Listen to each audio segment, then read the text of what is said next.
This is Twitter on election day and indeed on election night. This I've seen come back a lot in the last couple of days. So excited for the season finale of America. So I think a lot of people were anticipating this moment, are excited about this moment, are terrified of this moment, want this moment to be over. And you have all of those points of view coming across on social media. Start your election day off with a healthy breakfast. Now, that is not milk going into that particular bowl of cereal. It's something a lot more poisonous. So I think one person perhaps not able to handle the stress of it all. This is a cartoon that was in the New York Times today. Is it over yet? Asks one particular individual, terrified. Meanwhile, some are looking towards surviving it all. I survived.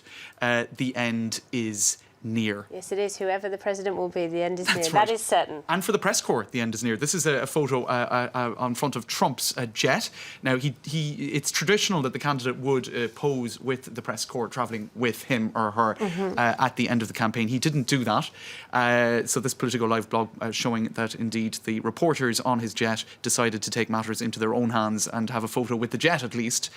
Meanwhile, speaking of jets, Royal Jordanian getting in on the US election buzz with this particular ad. Just in case he wins, travel to the US while you're still allowed to. Did you see the Ryanair one? I didn't. Ryanair was sending out emails, headline, even Hillary Clinton wouldn't delete this email. Right, okay. Well, if you have people jetting into the US after this Royal Jordanian ad, you have others potentially jetting out of the US to Canada or elsewhere. This is another sort of dystopian image from the point of view of those who would rather not see Donald Trump win. In any case, lots and lots of stuff going up online. This has been one of the memes of the evening. Have you seen this? Yeah, of course. I don't know what was going on here in reality. And I don't know how you're allowed to do this in a voting booth. To look over, to peer over. Right. I don't know. I mean, it's not a... It shouldn't be allowed, I agree. But in any case, I'm not sure if appearances are deceptive here, but it does look like Donald Trump is trying to figure out how Melania is voting. Certainly that's how it's being depicted. You can see here with speech bubbles being added on by various... he's looking. I wanted to vote for Hillary. And I think my favourite interpretation of all of that is this particular tweet. Melania didn't even vote. She just scrolled "help me" on her ballot. Anyway, that's all very... Poor Melania. I think she's had the worst time of it this election, hasn't she? That's right. There was also a video up on YouTube showing Donald Trump being booed as he arrived to vote. And indeed, Melania just looked... I think she looked totally... exhausted by the whole process, to be honest. What else do we have? Eric Trump, Donald Trump's son, took a photo of his vote, which actually you're not meant to do. Trouble for that, didn't he? You're not allowed to do that, and so he was called on that by this particular Twitter account, Electionland. A quick reminder to New York voters: this is illegal, and sharing Eric Trump's Twitter page. What else do you have? Now, this is all kind of up to this point. It's quite anti-Donald Trump material, but that's kind of what you're finding on most of the mainstream news websites. People pointing out that his website was hacked, and the people were sort of adding on various different emojis, and basically there was some sort of a kink with his website, or a problem where you could actually edit in your own text on the top of the homepage. It has since been corrected, but it did have various pro-Clinton people going on the website and adding messages that were not exactly what you would expect to find on Donald Trump's website. What else do we have?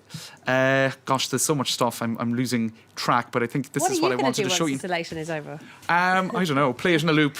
Play it in a loop.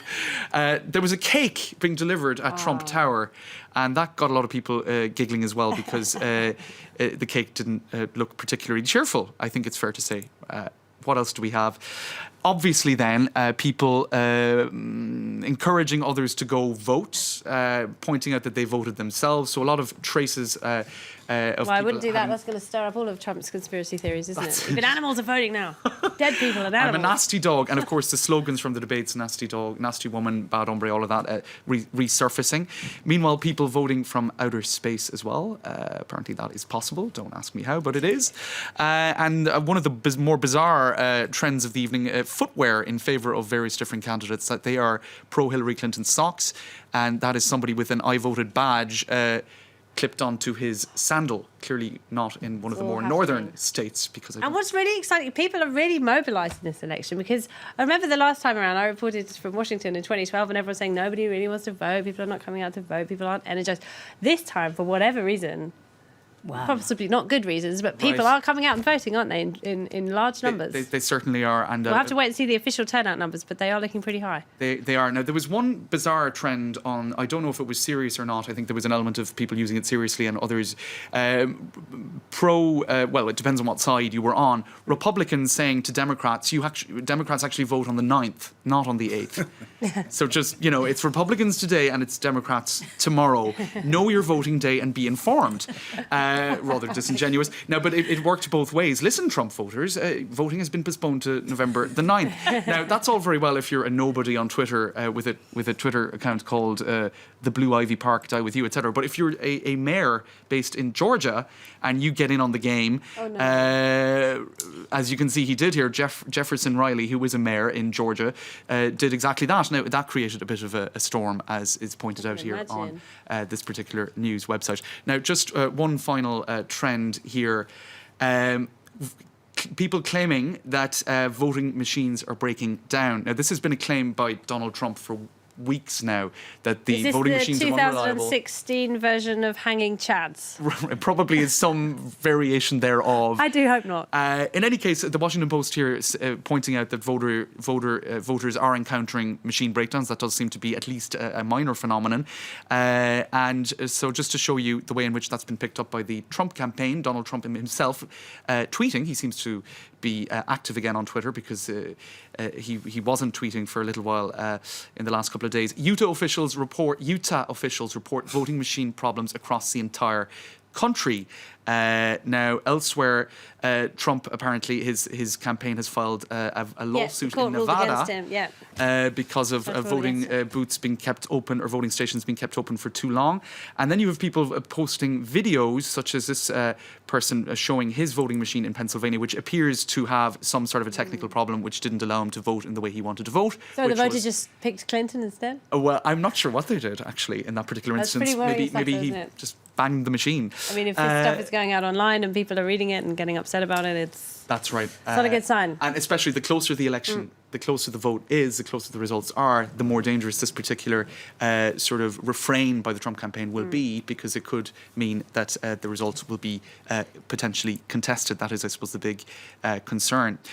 A few tweets in French, because the election is being watched closely by Twitter users using la langue de Molière. And what do we have here? Elections in the US are stressing me out even more than French elections, because French elections are imminent as well. And this particular person saying that he would be rather unhappy if it was Donald Trump elected. Elsewhere, Guillaume here on Twitter saying we shouldn't really mock the plight of Americans too much, because we will have our own particularly unhappy choices to make in a few months' time. Yes.